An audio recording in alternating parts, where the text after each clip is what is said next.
हमें सेहत पर मेल आया एक व्यूअर का। 33 साल के हैं, भोपाल के रहने वाले हैं। वो नहीं चाहते थे कि हम शो पर उनका नाम बताएं, उनकी पहचान को गुप्त रखा जाए। खैर, हमारे व्यूअर को हर्पीस हुआ था। वैसे तो हर्पीस 2 तरह का होता है, ओरल हर्पीस और जेनाइटल हर्पीस। इनके बारे में हम डिटेल में थोड़ी देर में बात करेंगे। हमारे व्यूअर को ओरल हर्पीस हुआ था। मुंह और होठों के आसपास छाले से हो गए थे, बुखार आ गया था। हर्पीस एक वायरल संक्रामक इन्फेक्शन है और ये काफ़ी आम वायरस है। WHO के मुताबिक ओरल हर्पीस दुनिया भर में 67% लोगों को होता है और वहीं जेनाइटल हर्पीस 11% लोगों को। जेनाइटल हर्पीस एक सेक्सुअली ट्रांसमिटेड इन्फेक्शन है, यानी सेक्सुअल कांटेक्ट में आने से होता है। इसलिए इनके बारे में ना तो लोग खुलकर बात करते हैं और ना ही इलाज खुलकर ले पाते हैं। हमारे व्यूअर चाहते हैं कि हम हर्पीस पर एक एपिसोड बनाएं ताकि लोगों तक सही जानकारी पहुंचे। जो लोग इससे जूझ रहे हैं उन्हें मदद मिले। तो चलिए सबसे पहले जानते हैं कि हर्पीस क्या होता है और क्यों होता है। हर्पीस वायरस का जो इन्फेक्शन लोगों में होता है वो मुख्य तौर पर जैसे कि आपका हर्पीस सिम्प्लेक्स वायरस है, उसमें 2 वैरायटी होती है, टाइप 1 और टाइप 2। यह वायरस मुख्य तौर पर क्लोज कॉन्टैक्ट से होता है। टाइप 1 का infection close contact facial close contact के थ्रू होता है और जो टाइप 2 जेनाइटल इन्फेक्शंस इन्वॉल्व होता है उसमें तो जेनाइटल क्लोज कॉन्टैक्ट के थ्रू वह इन्फेक्शन एक से दूसरे मरीज को होता है। हर्पीस जोस्टर इन्फेक्शन है वो आमतौर पर उन लोगों में होता है जिनको पहले चिकन पॉक्स हो चुका होता है और वह वायरस उनमें डोरमेंट स्टेज में नर्व एंडिंग्स में रहता है। तो जब पेशेंट्स का इम्यून स्टेटस कम हो जाता है, वो इम्यूनो कम्प्रोमाइज हो जाता है, तो वह वायरस दोबारा से डोरमेंट स्टेज से एक्टिव होकर उस पार्टिकुलर नर्व के एरिया को इन्फेक्ट करता है।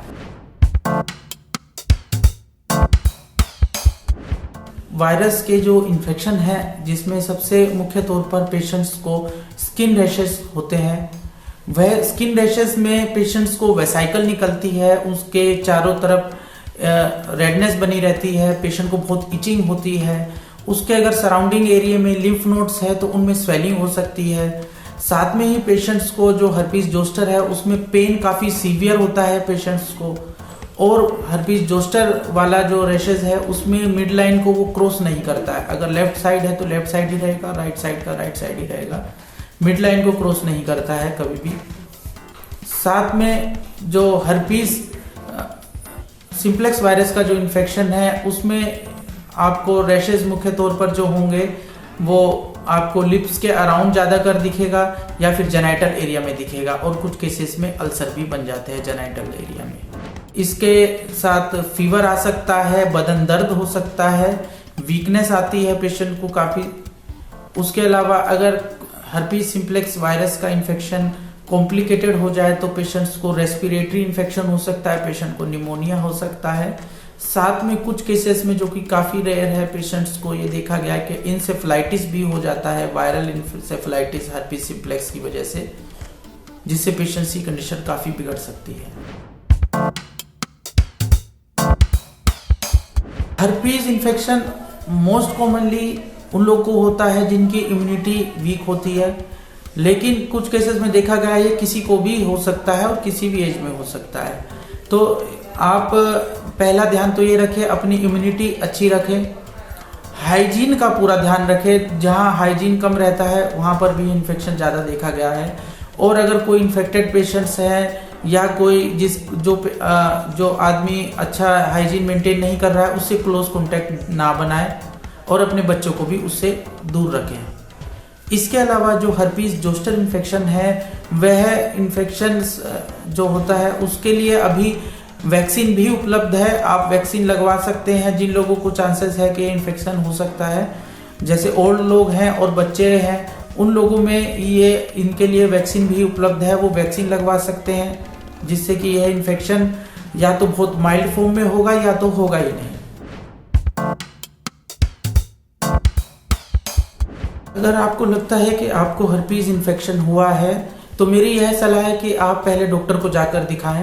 डॉक्टर को उस इन्फेक्शन को देखने के बाद वो किस तरह का इन्फेक्शन है, किस टाइप का हर्पीस इन्फेक्शन है, वो दवाई देता है। उसमें पेशेंट्स को अक्सर एंटीवायरल मेडिसिन दी जाती है जैसे कि असाइक्लोविर और दूसरी एंटीवायरल ड्रग्स भी दी जा सकती हैं। साथ में पेशेंट को अगर फीवर है तो फीवर की मेडिसिन लेनी पड़ सकती है, पेन है तो पेन के लिए मेडिसिन लेनी पड़ सकती है।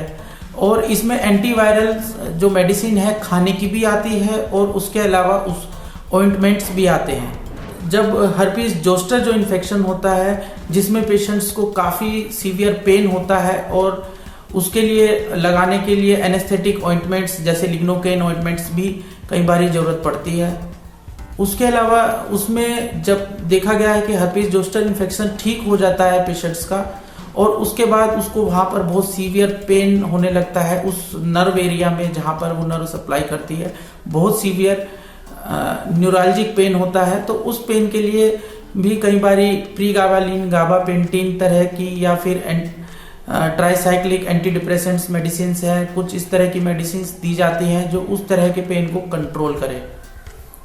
और इसमें आप जितना तुरंत इलाज लेंगे उतना जल्दी आप ठीक भी होंगे और उसके बाद उतनी ही कम कॉम्प्लिकेशंस आपको होगी।